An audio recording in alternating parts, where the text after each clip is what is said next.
blunder terbesar dalam kasus ijazah palsu itu, blunder Jokowi adalah membuat laporan polisi. Mengapa sampai terjadi blunder sementara beliau adalah seorang mantan presiden?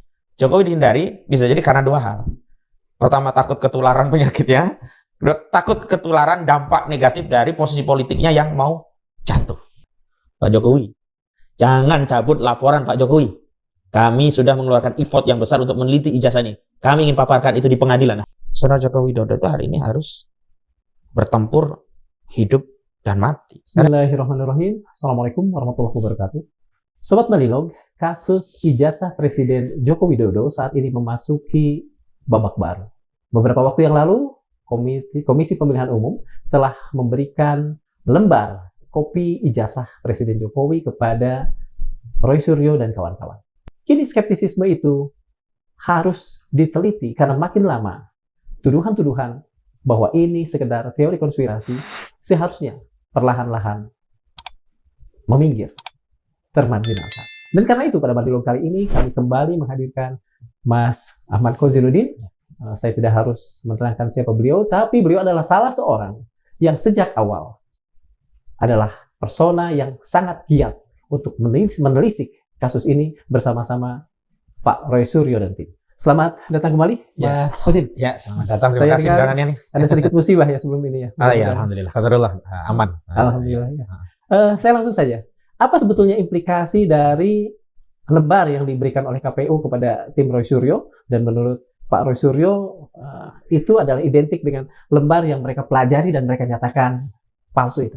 Ya, bismillahirrahmanirrahim. Sebelum temuan berupa dokumen kopi legalisir yang diserahkan secara resmi oleh Komisi Pemilihan Umum kepada Roy Suryo bersama Bonatua Silalahi, penelitian dari Dr. Roy Suryo dan juga Dr. Rismond Siani Parahasukolan, baik dengan pendekatan error level analysis dan juga dengan pendekatan digital forensik, itu didelegitimasi oleh kubu Jokowi. Dalihnya adalah itu sumber penelitiannya dari mana? Itu ijazah nyomot dari mana? Ijazah Pak Jokowi tidak pernah dikeluarkan ke publik, tidak pernah diizinkan kepada siapapun untuk mengakses ijazah itu. Sampai suatu ketika ada seorang kader PSI namanya Dian Sandi mengupload ijazah yang memajang dan dengan quote ini loh ijazah aslinya, itu pun akhirnya belakangan dibantah. Dia membantah. Karena salah. Karena tidak diakui. Garis itu. Ya, tidak diakui intinya begitu. Artinya saat itu kami juga memiliki sedikit keraguan. Jangan-jangan memang objek ijazah yang dimiliki oleh saudara Joko Widodo yang berulang kali menyatakan tidak akan pernah menunjukkan kecuali melalui pengadilan begitu adalah barang yang lain atau objek yang lain sehingga tidak relevan menyematkan hasil penelitian kesimpulan Roy Suryo dan Rismond kepada objek yang dimiliki saudara Joko Widodo. Kami berharap saat itu di Barreskrim itu dibuka melalui gelar perkara yang terbuka. Tapi nyatanya Barreskrim Polri pun tidak menunjukkan bukti-bukti, hanya menyatakan ijazah saudara Joko Widodo identik. Nah, di situ kan publik banyak mempertanyakan. Kata identik itu ya? Identik itu apa maksudnya? Pertama, yang dimaksud objek identik itu seperti apa? Yang kedua, objek pembanding yang kemudian dikualifikasi sebagai identik itu seperti apa? Dan apakah objek-objek yang diperbandingkan dengan kesimpulan identik itu adalah otentik? Maksudnya memang dokumen sahih yang memang diakui dan benar melalui sebuah penelitian, baik dari sisi otoritas yang menandatangani, kertasnya, kualitasnya, otoritas yang menerbitkan, pejabatnya, termasuk kan yang dipersoalkan oleh digital forensik Rismond Siani Parahasukolan adalah jenis atau font hurufnya atau khatnya itu apa benar seperti itu. Kan yang menjadi argumentasi dari sisi digital forensik itu adalah khat atau font yang dipergunakan itu tak lazim karena belum ada di belum tahun ada saat itu, 85 begitu. Nah, kalau Roy Suryo kan juga punya ELA kan ya, error level analysis, dan di situ terbukti banyak ya komponen-komponen yang diduga ini bukan otentik. Harusnya kalau otentik dia perbandingkan dengan ijazahnya sendiri yang memang dia juga alumni UGM. Itu tidak ada garis-garis atau bercak-bercak yang menunjukkan adanya error di sejumlah sudut berbeda dengan ijazah yang milik Joko Widodo begitu. Namun setelah KPU memberikan dokumen ijazah itu dan ternyata fisik atau objek ijazah itu sama atau kita bisa katakan juga identik lah, meminjam istilah Mabes Polri ya. Kan nomenklatur identik kan bukan melulu menjadi milik Mabes Polri, kita pun bisa menggunakan itu. Ternyata identik, yakni ijazah dengan bentuk portlet ya, persegi panjang, yang di sana ada otoritas tertentu, dalam hal ini UGM, Nah, yang paling penting adalah ada foto yang berkacamata. Walaupun nama Jokowinya kan ditutup, tapi kan orang jadi tidak relevan untuk ditutup karena permintaannya jelas atas ijazah saudara Joko Widodo, berarti memang itu ijazah saudara Joko Widodo. Walau memang di sejumlah letak tata ijazah yang diperoleh di KPU itu ada yang ditutupi begitu. Itu pun sedang dicari apa dasarnya kok demikian. Tapi yang jelas, ketika dokumen itu diserahkan KPU kan berarti mendapatkan basis legitimasi sahih bahwa memang itulah objek yang saat ini dipegang oleh saudara Joko Widodo. Kenapa? Objek itulah dulu yang diserahkan Joko Widodo di Pilpres 2019 ya. Dengan kata lain sebetulnya dengan pemberian dari KPU ini, objek, barang, atau apapun kita sebut, jelas sekarang ya. Jelas, dan yang paling penting bukannya jelas, itulah yang dimiliki saudara Joko Widodo. Iya, betul. Dan ternyata yang jelas itu sama dengan apa yang diteliti oleh Rismon Sianipar. Maka itu makin menguatkan kesimpulan bahwa ijazah saudara Joko Widodo 11.000 triliun persen atau setidak-tidaknya 99,9% palsu merujuk penelitian digital forensik Rismon Sianipar dan Elanya Roy Suryo. Ini yang paling penting begitu. Apa implikasi dari sudah jelasnya barang itu? Nah, ini secara hukum hukum dulu ya. Ini kan ada dua perkara yang berproses. Pertama, dugaan pemalsuan dokumen yang kemudian hanya menjadi dumas di Bareskrim Mabes Polri, yang kita ketahui ya, dihentikan oleh Bareskrim Mabes Polri dengan tadi katanya identik gitu. Yang kedua, laporan dugaan pencemaran dan fitnah yang diajukan oleh saudara Joko Widodo karena orang yang menyebut ijazahnya palsu dianggap fitnah. Karena menurutnya adalah ijazah asli. Dengan temuan ini berarti menjadi tidak relevan kajian itu dianggap fitnah karena objeknya ternyata sama. Bahwa kesimpulan dari kajian itu tidak menyenangkan Jokowi, misalnya, kok kajiannya hasilnya kok palsu, padahal kami kan asli. Ya tinggal ditantang saja ya, diadu dengan argumen dan juga data punya mereka, ditunjukkan. Yang menjadi menarik adalah kenapa sih sampai hari ini tidak ditunjukkan? Bahkan ketika laporan saudara Joko Widodo dengan delik 310 KUHP, 311 KUHP tentang pencemaran dan fitnah, yang kemudian berbalik kan, tadinya kan mereka menggunakan kaidah siapa yang mendalilkan harus membuktikan. Siapa yang menuduh palsu, berarti dia harus membuktikan kepalsuannya. Nah, ketika saudara Joko Widodo membuat laporan ada fitnah, ada pencemaran, siapa yang menuduh fitnah dan pencemaran harus membuktikan tidak ada fitnah, tidak ada pencemaran. Apa itu? Ya, harus dibuktikan ijazahnya ini asli. Terakhir kan waktu saya ya mendampingi baik Bang Rizal Fadila, Bu Kurnia Triroyani, termasuk Pak Roy Suryo, Pak Rismon Sianipar, termasuk Pak Abraham Samad yang mantan ketua KPK yang juga ikut disasar dalam perkara ini. Begitu? Kan sudah minta kepada penyidik, minta ditunjukkan, dan lazim ke depan penyidik itu untuk menunjukkan dokumen sebelum diperiksa. Saya kembali pada pertanyaannya, apa implikasi hukum temuan ini? Ya, jadi implikasinya adalah perkara yang di Polda ya tidak bisa dilanjutkan SP3.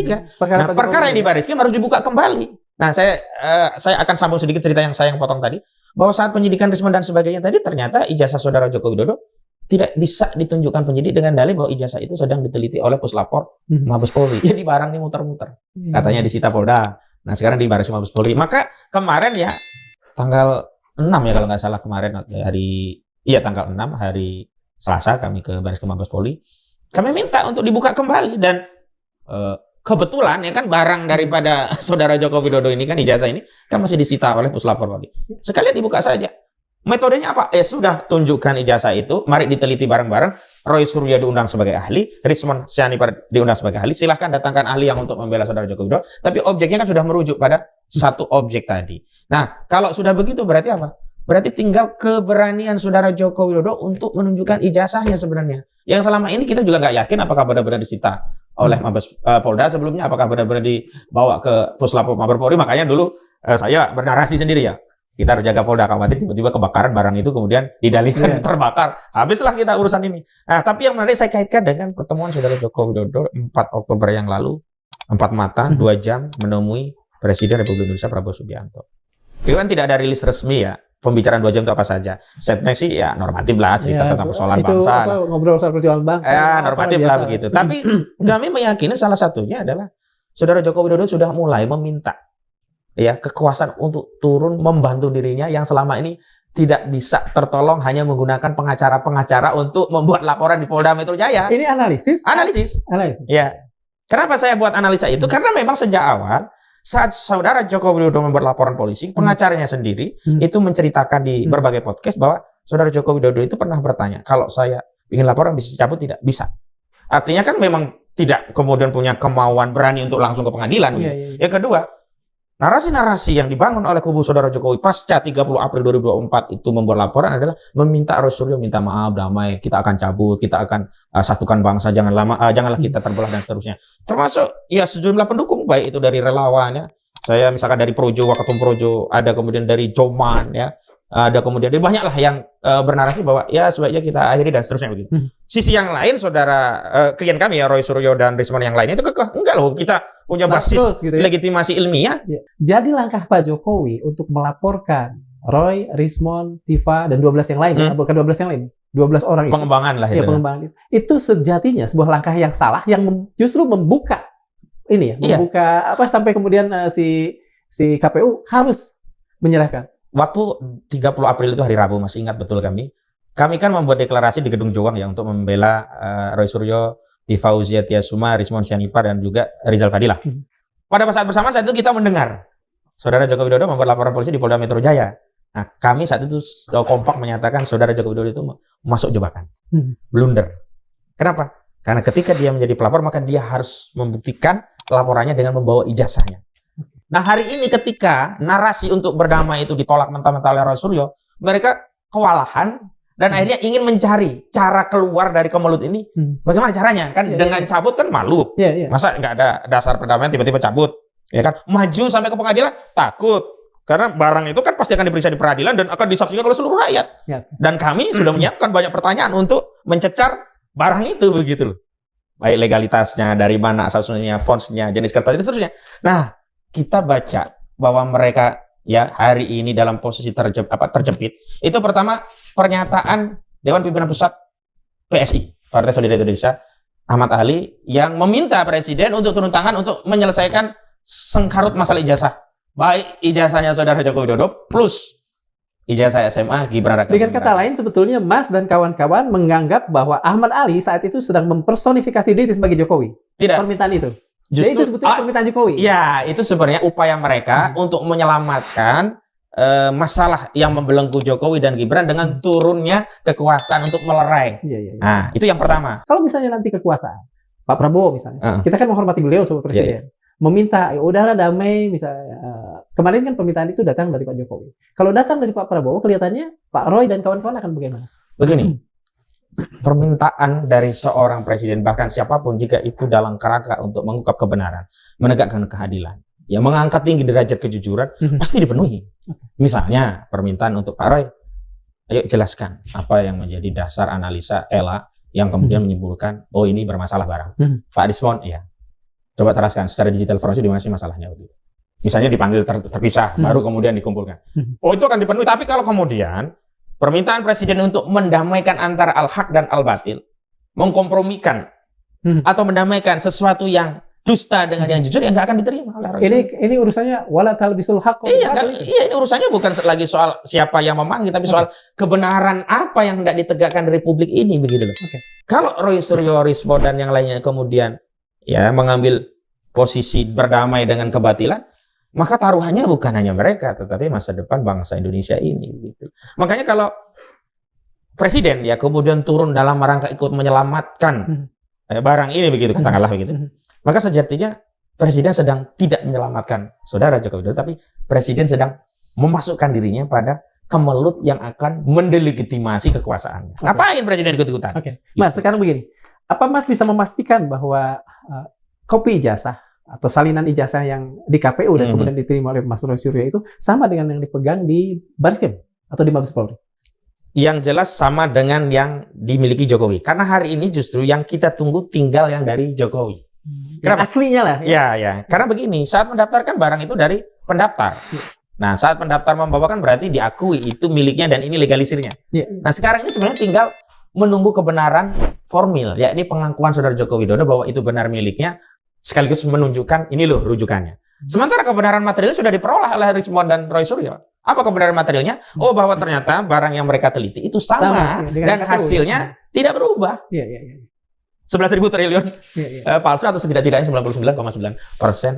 Apa ada kemungkinan Pak Jokowi menunda ini? Karena kan sebagaimana yang sempat beliau katakan bahwa beliau hanya akan membuka, menyerahkan dan lain sebagainya di pengadilan. Begini, kalau motifnya itu untuk menyelesaikan dan forumnya pengadilan, harusnya itu sudah ditempuh oleh saudara Joko Widodo di beberapa gugatan perdata. Kan gugatan perdata ada di Jakarta Pusat, ada di Surakarta. Di Surakarta sudah 2 ini malahan. Ada juga di Yogyakarta, di Pengadilan Negeri Bantul begitu. Sleman.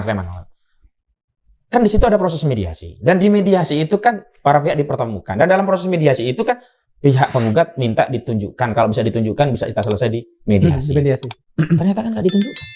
Kan itu kesempatan untuk menunjukkan ijazahnya dan punya legitimasi itu di peradilan. Walaupun di mediasi. Tapi ternyata tidak ditunjukkan dan akhirnya apa? Akhirnya seluruh gugatan perdata itu dinyatakan tidak dapat diterima dengan alasan pengadilan tidak berwenang mengadili perkara tersebut. Nah, karena pengadilan menyatakan tidak berwenang dan eksepsi diterima, akhirnya ijazah saudara Joko Widodo nggak sempat diperiksa. Karena belum masuk pokok perkara. Itu artinya saudara Joko Widodo pun menghindari pengadilan itu, gitu loh. Adakah misalnya bau-bau cawe-cawe kekuasaan dalam keputusan tersebut? Gampang sekali begitu. Ya kalau eksepsi berkaitan dengan kewenangan bahwa hakim tidak berwenang mengadili perkara tersebut, itu kan sangat mudah kita teliti pada apakah perkara ini adalah perkara PMH atau tidak. PMH? Perbuatan melawan hukum. Perbuatan melawan hukum. Kan ini perdata. Memang begini ya, kalau kita tarik, ijazah palsu itu bisa masuk pada 3 kewenangan. Yang pertama tentu saja ini kewenangan Pengadilan Tata Usaha Negara. Karena ijazah itu adalah produk yang dikeluarkan oleh badan atau pejabat tata usaha negara. Dalam hal ini rektor. Dalam hal ini UGM. Itu kan pejabat publik. Badan atau pejabat tata usaha negara. Problemnya, gugatan PT UN itu di pasal 55 Undang-Undang Petun itu kan waktu 90 hari. Untuk mengajukan gugatan jika ada keberatan atas dikeluarkannya keputusan pejabat atau badan peradilan badan tata usaha negara. Nah ini kan tahun 85. Kalau kita gugat kan ya sudah lewat waktu. Makanya 2 cara. Satu cara udah nggak mungkin. Yang kedua melalui gugatan perbuatan melawan hukum. Kenapa? Karena memalsukan dokumen yang dikeluarkan oleh badan pejabat tata usaha negara itu juga perbuatan melawan hukum. Mana ada orang mengatakan itu adalah perbuatan yang taat hukum, pasti melawan hukum. Nah ini sebenarnya bisa masuk. Walaupun nanti bisa jadi di dalamnya, oh ternyata sudah diperiksa ijazahnya asli, berarti gugatannya ditolak. Ini ibaratnya orang mau masuk rumah, baru di pagar sudah diusir.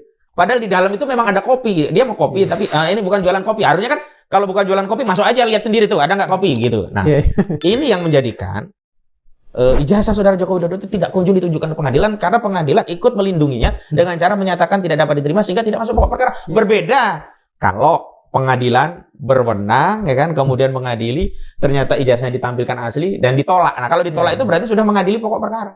Selama ini nggak ada satupun kasus gugatan ijazah palsu saudara Joko Widodo itu yang sampai ke pokok perkara. Setidaknya belum pernah dimediasi para pihak melihat barang itu. Gitu. Nah, satu lagi yang kurang. Pembuktian yang terakhir itu ada melalui proses pidana. Ya, 263 KUHP pemalsuan dokumen. Jadi bukan pencemaran yang harus dikejar. Dibuktikan dulu dokumen ini palsu atau tidak. Nah, dengan cara apa? Ya disidik dengan pasal 263 KUHP. Makanya itu yang melatar belakangi kemarin kami datang ke Barreskrim. Atensi kami 2 hal. Yang di Polda dihentikan dengan terbitkan SP3, surat perintah penghentian penyidikan. Yang di Barreskrim dibuka kembali. Dan ini bedanya ya. Kalau SP3 mau dibuka kembali, misalkan orang penyidikan di SP3 mau dibuka kembali, ini harus melalui gugatan pra peradilan. Tapi kalau penyelidikan dihentikan, itu tidak perlu gugatan pra peradilan. Tinggal Barreskrim buka kembali. Karena penyelidikan itu kapanpun bisa dibuka kembali. Kemarin ada dialog dengan Barreskrim. Kemarin hanya menyerahkan surat ke Irwasum, karena Irwasum sebelumnya ketika kerjaan Barreskrim itu kita komplain, dia menyatakan sudah diteruskan kepada Kapolri, sudah diteruskan surat, nanti jawaban Barreskrim seperti apa, kami akan informasikan lebih lanjut. Nah, itu sampai hari ini belum diinformasikan. Nah, qadarullah ada peristiwa temuan data di KPU itu. Nah. Selama ini, pada saat Mas dan kawan-kawan datang ke polisi, apakah itu ke Barreskrim, ke Mabes Polri, dan sebagainya, apakah selalu hubungannya seformal itu? Ngasih surat, nunggu surat, ngasih surat, nunggu surat, atau ada dialog lah antara antar manusia lah gitu, ngobrol atau apa untuk perkara tersebut? Yang pertama memang kita tidak memiliki hubungan personal dengan para penyidiknya ataupun pejabatnya. Yang kedua kita menghindari fitnah. Harus ada landasan legitimasi formil agar tidak dianggap kita sedang melakukan tindakan lain di luar perjuangan. Di kasus ini kan fitnahnya luar biasa. Saya sendiri sampai menghindari untuk berfoto-foto dengan kubu lawan atau selesai saya pergi. Kenapa? Nanti dianggap ada misi-misi lain. Karena ini sensitif dan saya tegaskan. Ini perjuangan sehingga saya mengambil pilihan untuk membela misalkan Roy Suryo dan yang kawan-kawan yang hari ini berjuang. Ya saya konsisten di situ. Nggak bisa kemudian ini hanya ini kan hanya biasa, tapi di luar itu enggak, saya bagian dari perjuangan itu sehingga saya mengambil sikap yang tegas. Makanya hal-hal yang tidak formal selalu kami formalkan, hal-hal yang di luar ya legitimasi formal kami hindari. Misalnya contoh kungku-kungku. Iya. Ini kan berbahaya. Karena kita sedang fokus kepada urusan yang formal, ya sudah. Nah, cuman memang yang hari ini kita sayangkan itu adalah kasus ini kan udah lama yang di Polda 6 bulan. Dari 30 April, sekarang Oktober. Kasus yang diajukan oleh Saudara Joko Widodo. Kan itu mengkonfirmasi memang nggak cukup bukti untuk ditingkatkan kepada status seseorang menjadi tersangka. Itu kan ragu itu. Itu menunjukkan penyidik Sementara di luar kan desakan-desakan untuk itu dahsyat sekali. Nah, memang terakhir kan tanggal 2 Oktober yang lalu kelompok pendukung Jokowi bahkan meminjam relawan Prabowo Gibran ya ikut nimbrung itu menuntut klien kami untuk ditetapkan segera menjadi tersangka. Nah, kami jawab kan justru klien kami harus segera di SP3, justru kasus Barreskrim harus dibuka kembali. Dan narasi meminjam kekuasaan untuk menyelamatkan Jokowi bukan hanya tadi yang saya sebutkan, Ahmad Ali, ya kan. Kedua, konferensi pers mereka yang meminta segera kalau memang iya kalau enggak hentikan dan seterusnya begitu. Itu kan sebenarnya mereka sudah galau. Sudah mulai khawatir kalau ini terpaksa masuk ke pengadilan dan Saudara Joko Widodo harus diadili walaupun hanya saksi katakanlah yang dikasih Polda. Kan yang paling utama adalah harus menunjukkan jasanya. Nah, yang terakhir itulah akhirnya sampai Jokowi turun gunung sendiri 4 Oktober dia pertemuan itu dengan Presiden. Nah, konteksnya itu yang kami baca. Oh, mereka sudah begitu terdesak dengan masalah yang mereka buat sendiri. Misalnya laporan polisi Polda kan yang bikin mereka sendiri begitu. Kalau mereka nggak lakukan itu mungkin hari ini hanya persoalan narasi opini atau politik saja. Tetapi karena sudah muncul laporan Saudara Joko Widodo 30 April 2025 yang lalu, mau nggak mau ini sudah menjadi perkara hukum. Ini yang kami kejar untuk dibuktikan pengadilan, tetapi pembuktiannya bukan lewat kasus yang di Polda, lewat kasus Barreskrim. Karena apa? Ternyata objek yang diteliti benar sama, identik. Sehingga tinggal membuktikan apakah benar terjadi pemalsuan dokumen atau tidak, 263 atau tidak. Jangan kemudian ngomong dulu tentang masalah fitnah dan pencemaran sebelum dibuktikan dokumennya itu sahih atau tidak. Hal yang terpenting yang dimintakan di surat yang kemarin ditujukan ke Irwasum apa? Minta Barreskrim untuk dibuka kembali penyelidikan. Itu kira-kira kapan akan dijawab? Ada ini nggak? Ada tenggat waktu? Ada apa? Atau misalnya SOP satu surat itu harus? Itu tidak ada. Makanya kan kasus itu kan banyak. Kemudian ditumpuk. Ada istilah dipeti es kan ya. Itu kan karena kasus tidak ada. Ketentuan undang-undang kapan sih ya? Kasus itu harus selesai. Penyidikan sampai kapan? Nggak ada. Penyidikan sampai kapan? Nggak ada. Itu semuanya subjektivitas penyidik. Walaupun ya sepanjang unsur-unsurnya terpenuhi maka penyelidikan bisa ditingkatkan ke penyidikan. Sepanjang ditemukan 2 alat bukti maka penyidikan bisa menetapkan apa orang yang bisa memaksa penyidik untuk segera melakukan penyidikan, segera menuntaskan pekerjaan? Legitimasi publik atas reputasi institusi. Artinya harus ada desakan publik terus-menerus. Iya. Dan kadang-kadang kita juga agak hopeless ya karena banyak desakan pun sepertinya santai-santai saja. Karena masalah ini kan masalah yang genting. Sama persis ketika desakan reformasi polisi itu kan desakan yang terjadi dari publik baru ditindaklanjut terlepas ya ini hal yang lain ya. Kapolri segera membentuk tim tersendiri ya melangkahi kewenangan presiden yang sebelumnya juga membentuk tim yang harusnya kan ya etikanya pendetailan tentang apa yang akan dilakukan reformasi institusi Polri itu meminta arahan dari presiden bukan kemudian mencoba mendetailkan sehingga ketika ada arahan presiden kan arahan ini yang disesuaikan dengan mangkuk yang sudah disiapkan oleh institusi Polri. Artinya apa? Ini terpaksa menyesuaikan dengan tim yang dibentuk oleh institusi Polri, kecuali kalau presiden perintahkan itu dibubarkan bentuk tim baru itu hal yang lain. Cuma kan kita melihat sepanjang tidak ada kekhawatiran pada legitimasi institusi terkait reputasi itu ya mereka akan biasa saja. Makanya kami selalu mengaitkan setiap langkah dan tindakan yang kami tempuh itu kepada komunikasi publik. Kenapa? Langkah-langkah yang kami tempuh tidak punya nilai kalau tidak ada pengawasan publik yang ikut mengatensi perkara ini. Kan kita tahu banyak perkara tanpa pemeriksaan langsung ditangkap. Saya ingin tanya, seberapa lama dari mulai meminta kepada KPU sampai kemudian KPU rasa-rasanya ya seolah-olah terdesak untuk memberikan kopi itu sebagaimana kemarin dilakukan? Berapa lama? Maksudnya sudah ada beberapa ya, udah agak lama ya, berbulan-bulan, ada sekitar 3 bulanan itu ada. Cuman yang melegitimasi itu akhirnya keluar ada kekeliruan KPU saat mengeluarkan keputusan tentang dokumen pencalonan apa saja yang masuk kategori dokumen private atau publik yang kemarin diprotes tiba-tiba dibatalin. Nah, rasa-rasanya atau nampaknya itu yang kemudian membuat KPU itu merasa menjadi tertuduh sehingga harus segera mengeluarkan. Apa yang bisa membuat Barreskrim atau siapapun pihak polisi atau penyidik untuk segera? Misalnya kalau pada kasus KPU adalah seperti tadi. Presiden lah, sederhana. Kalau pendekatan otoritas presiden. Kalau menggunakan pendekatan opini publik ya rakyat. Cuman hari ini kan sering sekali ya tuntutan publik itu kemudian dikemas dalam bentuk tertentu sehingga seolah-olah sudah ada respon dari institusi Polri sebagai bagian dari respon publik tadi. Sehingga masyarakat tidak bisa menuntut sesuatu yang dikehendakinya. Karena apa? Pilihan respon itu kan tergantung kepada Polri, bukan kemudian ngikutin apa yang dikehendaki masyarakat. Bisa, yang penting Polri sudah merespon. Bisa lebih konkretkan. Ini kan agak abstrak buat saya bahwa polisi seolah-olah contoh reformasi, tuntutan reformasi. Kan dikonkretkan kan dalam bentuk sendiri ya. Lalu mengundang ya sejumlah tokoh yang seolah-olah Polri sudah terbuka. Misalnya Rocky Gerung diundang di acara Polwan kalau nggak salah itu hari ulang tahun atau apa, dan Kapolri pun ikut mengatensi, ikut mencatat apa yang disampaikan seolah-olah sudah terbuka, sudah mendengar. Tapi problemnya kan nggak di situ. Problemnya bagaimana tupoksi Polri ini bekerja sesuai dengan amanat undang-undang dan tidak ada abuse of power. Yang menjadi soal kan hari ini kan abuse of power. Kemarin kan ada persoalan tentang demo 25 Agustus. Kan dalih pendukung institusi Polri, tahulah beberapa ya. Itu dikatakan yang di demo DPR. Kenapa kok yang dituntut reformasi adalah institusi Polri? Seolah-olah ada sesuatu yang melompat gitu. Harusnya kan tuntutannya reformasi DPR begitu. Karena awalnya kan ada kemudian DPR gitu. Menarik ini sebagai sebuah lompatan logika. Ya, padahal ada tangga logika yang disembunyikan apa? Represifme institusi Polri dalam menangin demo. Yang salah satu korbannya salah seorang anggota ojek yang dilindas, kan itu nggak pernah disinggung. Setelah fakta publik muncul, KPU memberikan salinan ijazah. Bareskrim Polri tergerak untuk segera melanjutkan ini. Dan kemudian terbukti, katakan saja, palsu. Apa implikasi hukumnya terhadap hal-hal yang sudah terjadi? Sudah kita nikmati, bahkan sisa kekuasaannya pun masih sempat kita rasakan. Masih kita rasakan saat ini. Implikasi itu kita nilai dari beberapa aspek ya. Pertama, ketatanegaraan, kedua, pidana, ketiga, politik. Ketatanegaraan, saya pikir ya tidak akan bisa mengevaluasi karena keputusan sebagai presiden itu keputusan ketatanegaraan dalam jabatannya. Dia tidak bisa kemudian mengoreksi kebijakan sudah lampau karena dia ijazahnya terbukti palsu. Mau nggak mau ya harus kita terima. Mau nggak mau tanggung jawab utang itu yang menjadi tanggung jawab kita semua. Karena itu udah jadi sejarah bangsa. Iya, udah jadi dari bangsa lah. Yang kedua, pidana. Berarti dia ya harus diproses hukum dan kalau terbukti nanti di pengadilan divonis ya masuk penjara. Karena sampai hari ini KUHP kita menyatakan memalsukan dokumen itu adalah kejahatan. Bisakah misalnya teman-teman yang dari awal mengangkat kasus ini berprakarsa untuk, katakan saja, karena bagaimanapun beliau adalah mantan presiden, mengampuni, memaafkan? Enggak. Kan itu hal yang lain. Ini kita bicara implikasi pidana. Kalau yang punya kewenangan mengampuni kan presiden. Iya. Tapi kalau kemarin kan abolisi. Tapi kalau masyarakat bagaimana? Loh, masyarakat malah mintanya dia dipenjara seumur hidup. Tuntutan adili Jokowi di kasus korupsi yang lainnya banyak lagi. Ini kan hanya kita batasi soal ijazah. Padahal kesalahannya kan lebih banyak lagi.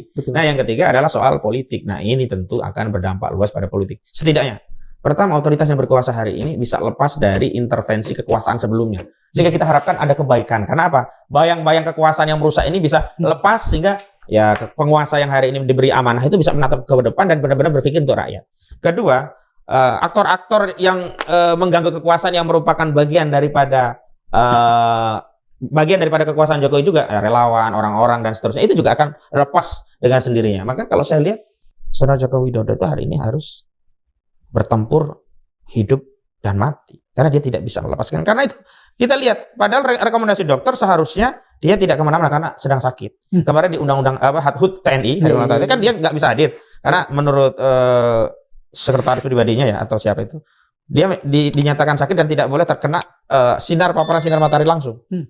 Kan sebenarnya berat. Dan rekomendasi orang seperti sakit kan harusnya istirahat. Tapi apa yang menyebabkan dirinya harus ya turun gunung bertemu presiden langsung? Karena ini urusannya bukan hidup dan mati politiknya, tapi juga PSI, Gibran, kemudian Bobby, kemudian relawan-relawannya dan seluruh oligarki yang selama ini menyantolkan ya kepentingannya melalui Joko Widodo. Bebannya ya sebetulnya. Berat. Dan itu sebuah saya pun melihat ini luar biasa bisa bertahan dengan kondisi seperti itu. Jadi menurut Mas, sekarang ini Pak Jokowi sudah berada pada perjuangan yang intinya to be or not to be. Iya, betul.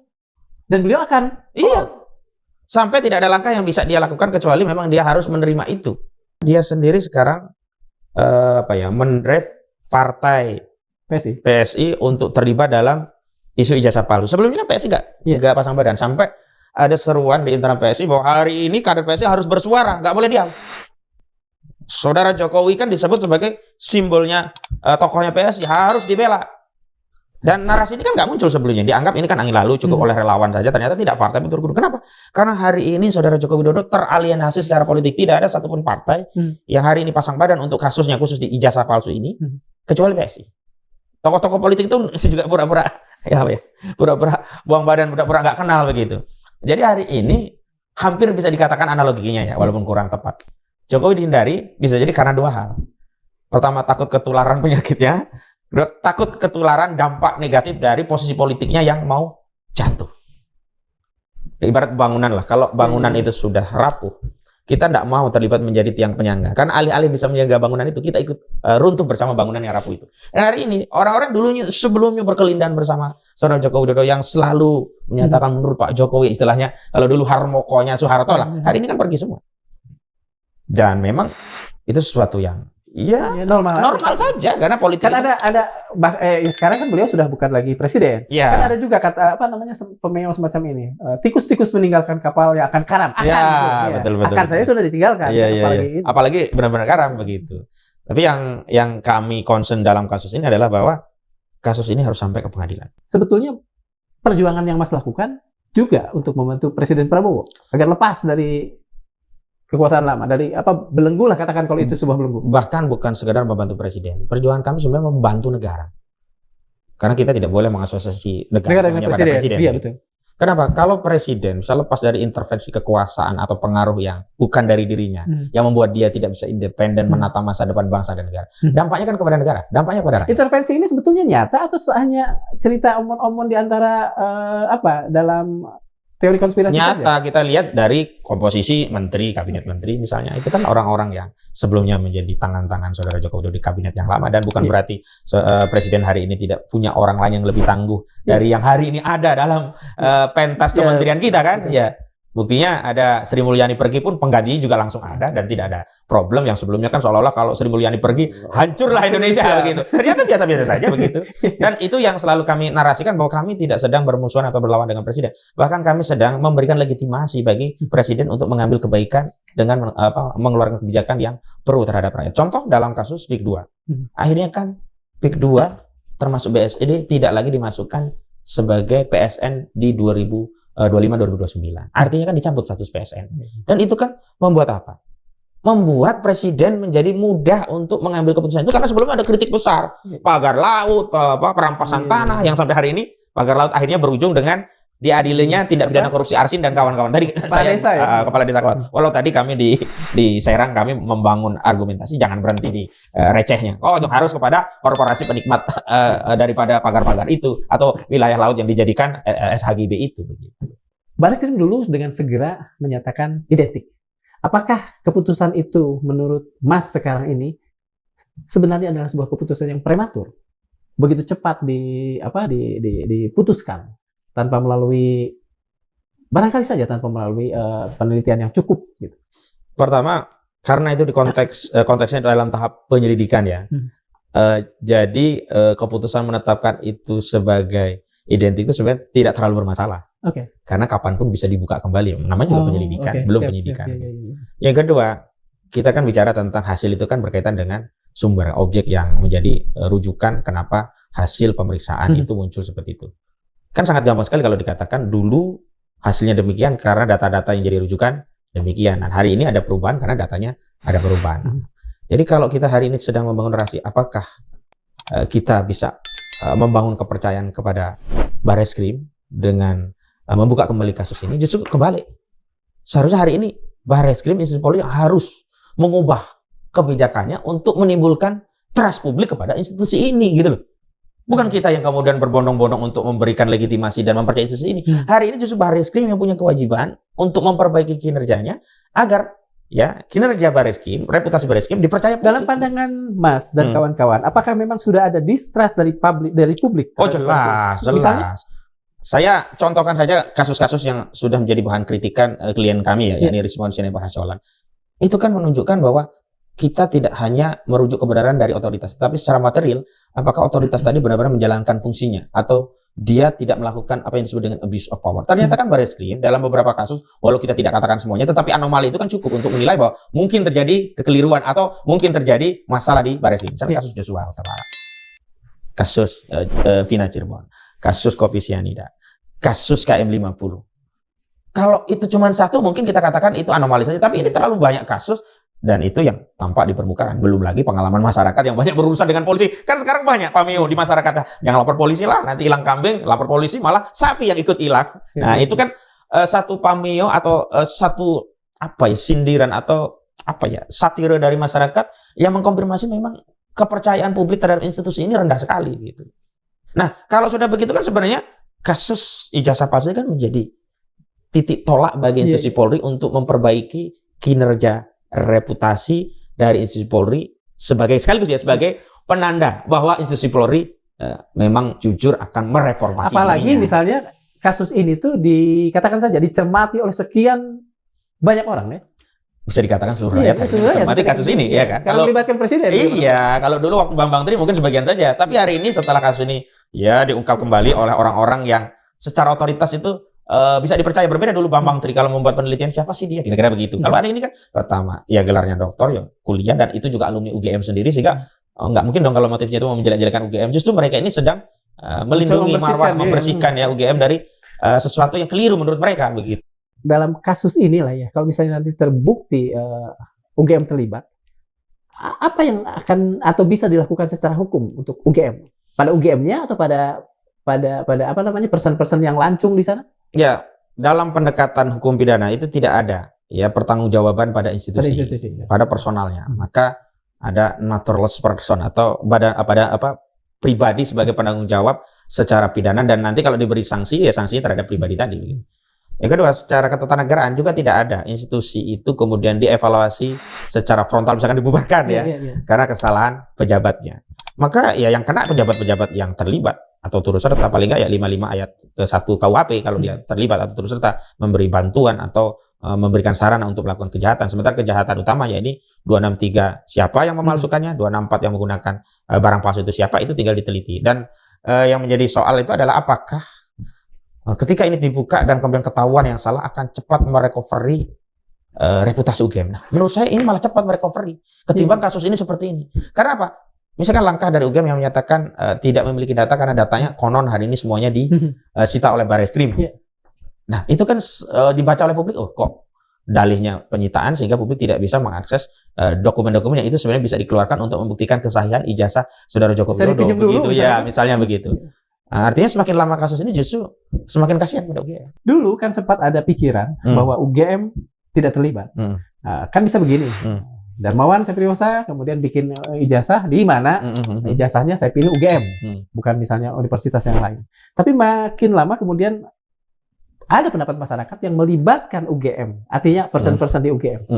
Sebetulnya yang terjadi menurut pengalaman selama menjalani kasus ini, apakah memang UGM atau orang-orang lancung di UGM kelihatannya terlibat dalam persoalan ini? Kalau dari sisi kausalitas bisa kedua-duanya itu terjadi ya. Bisa potensi dari luar, bisa juga melibatkan UGM. Tapi saya hanya melihat yang terindra saja bahwa UGM hari ini cukup membuat langkah yang progresif lah. Ketika rektor membuat statement konferensi pers yang lalu ya, walaupun banyak yang kita kritik, tapi ada satu substansi yang menarik bahwa batasan pertanggungjawaban UGM hanya pada saat menyerahkan ijazah itu kepada yang bersangkutan. Selanjutnya penggunaan ijazah itu atau ijazah itu selanjutnya nasibnya seperti apa? Nah, itu tanggung jawab pemegangnya. Nah, ini saya membaca seolah-olah UGM sudah membuat batasan pertanggungjawaban pada produk yang dia keluarkan setelah keluar digunakan untuk nyapres kah, untuk apa-apa itu tanggung jawab orang yang punya jasa. Atau tidak lain, secara tidak langsung kalaupun ada narasi, oh ijazahnya dulu asli kemudian hilang, tapi yang ngomong hilang itu nggak jujur, ya itu salahnya dia, kira-kira begitu ya. Tapi kalau saya lihat ketika muncul rujukan yang di KPU itu nggak bisa ngelak lagi. Nggak bisa lagi berdalih bahwa ijazah ini hilang. Ya itulah barangnya. Dan mau nggak mau barang itu yang harus diteliti. Kalau hari ini tinggal kepada pelapor, Saudara Joko Widodo sebenarnya posisi. Saya tanya kepada klien-klien kami, bahkan saat diperiksa di Mas Yandi Farhasiolan meminta kepada Saudara Joko Widodo melalui penyidik saat pemeriksaan terakhir 22 Agustus yang lalu, titip pesan, Pak Jokowi, jangan cabut laporan Pak Jokowi. Kami sudah mengeluarkan effort yang besar untuk meneliti ijazah ini. Kami ingin paparkan itu di pengadilan. Nah, bahasa respon begini. Artinya bagi respon Yandi Pak Roy Suryo dan yang lain itu semangatnya sudah rawi-rawi rantas malang-malang putung. Pokoknya ayo semua harus zaman ini, karena semangatnya bukan lagi bicara tentang penelitian, bicara tentang reputasi seorang Rismon atau Roy Suryo, tapi bicara tentang legasi bangsa Indonesia ke depan mau seperti apa. Kita sebagai bagian dari generasi hari ini ingin menuntaskan masalah ini di era kita agar kita tidak mewariskan ya masalah ini kepada generasi selanjutnya. Dan kalau sudah diwariskan generasi selanjutnya, mereka tidak bisa mengakses bukti-bukti yang hari ini ya ada yang bisa kita akses hari ini. Akhirnya apa? Ini kan menjadi aib sejarah. Kita tentu berharap bahwa polisi Bareskrim atau apapun itu akan segera kemudian menindaklanjuti lah ya, membuka kembali dan sebagainya. Tapi kan ada kemungkinan lain.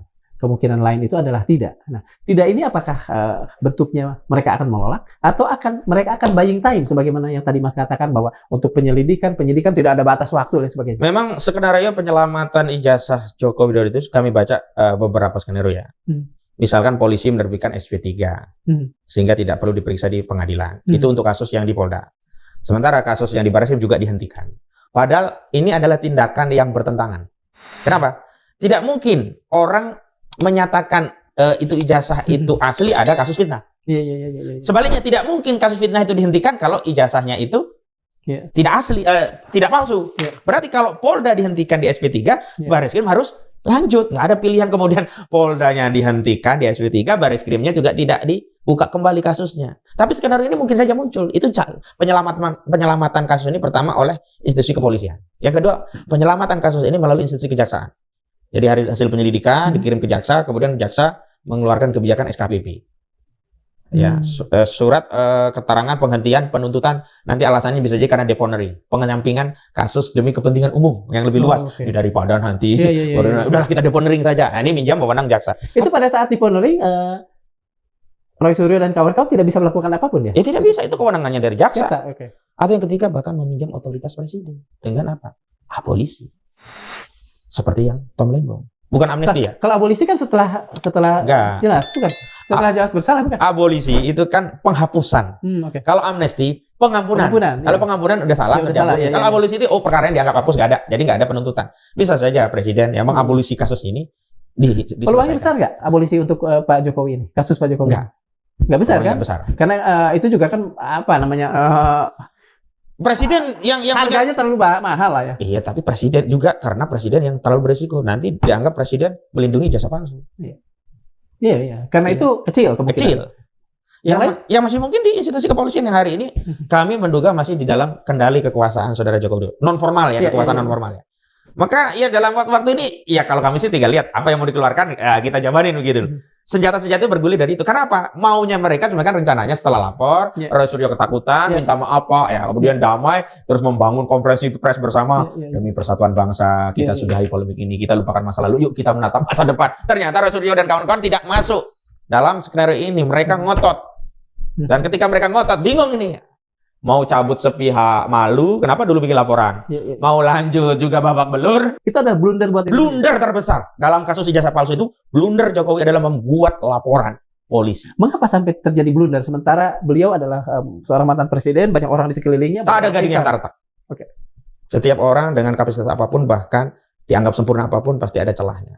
Dan setiap orang dengan batas kesabaran apapun, kadang-kadang dia tak lagi berpikir waras bahwa sikap yang sebentar ini akan berdampak panjang. Kan saat itu kan kronologisnya pulang dari luar negeri sebentar ke Solo, yang belakangan karena dari luar negeri jadi utusan presiden untuk datang ke Vatikan itu kan kena penyakit itu.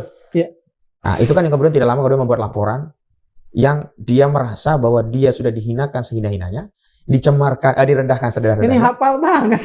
Ya memang, karena sering sekali. Iya, saya merasa Roy Suryo sudah menghinakan saya sehina-hinanya, merendahkan sederhana, ijazahnya disebut palsu. Itu. Dan saya masih ingat dulu harusnya dia bisa mengambil langkah cepat, tepat tanpa melibatkan peradilan dengan menunjukkan ijazahnya saat beberapa orang datang ke rumahnya. Iya, di Solo ya. Setidaknya kan saat itu kalau ditunjukkan dia tetap ngomong palsu, ini memang nggak bisa dipercaya, mereka udah ditunjukkan pun tetap ngomong palsu, tapi itu nggak ditempuh, malah dia menyatakan tidak ada kewenangan mereka untuk minta ditunjukkan ijazah saya dan tidak ada kewajiban saya untuk menunjukkan ijazah saya kepada mereka. Kan jumawa gitu. Atau itu mungkin saran dari penasihat hukum yang kemudian terbukti saat ini? Saya tidak tahu dari mana asalnya, tapi yang jelas bagi kami ya, langkah Saudara Joko Widodo membuat laporan 30 April itu adalah blunder. Terima kasih. Ya, sama-sama.